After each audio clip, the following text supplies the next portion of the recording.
April 2nd, 3rd, and 4th, Sunday, Monday, and Tuesday. Whew. I want to acknowledge that this Aries energy is bringing in powerful female wisdom. Surprising.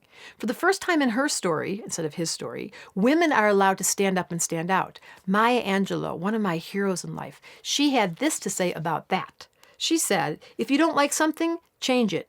If you can't change it, change your attitude. Now that's an Aries energy. They are proactive. They're not going to sit around. And today, the moon, these next 3 days, is in Cancer. It's a 90-degree angle. Sun in Aries, moon in Cancer, perfect 90-degree angle. What do we know about that in astrology? When there's squares, that's a 90-degree angle, it creates tension.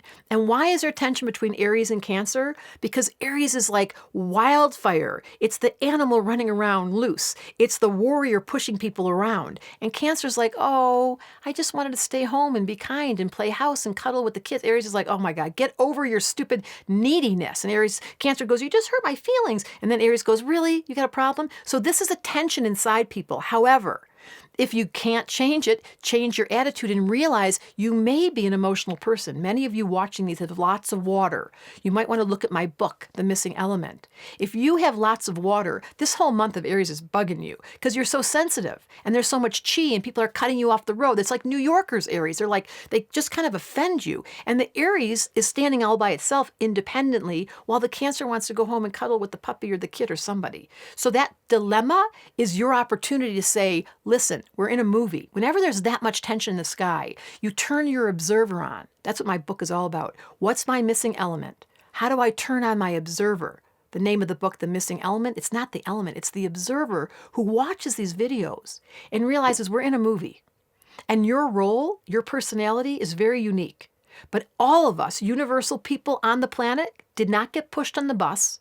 You came here because you volunteered to be part of this experiment to see if you could help evolve the species.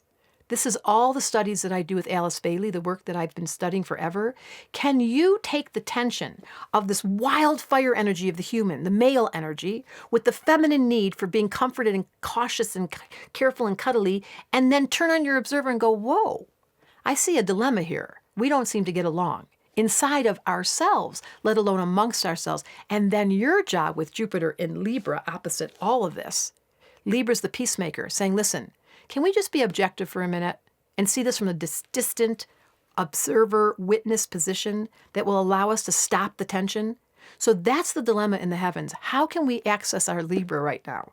How can we find peace and kindness and know that everyone's job is to take the road of the healer, of the helper, of the objective one that says, please, can we stop fighting?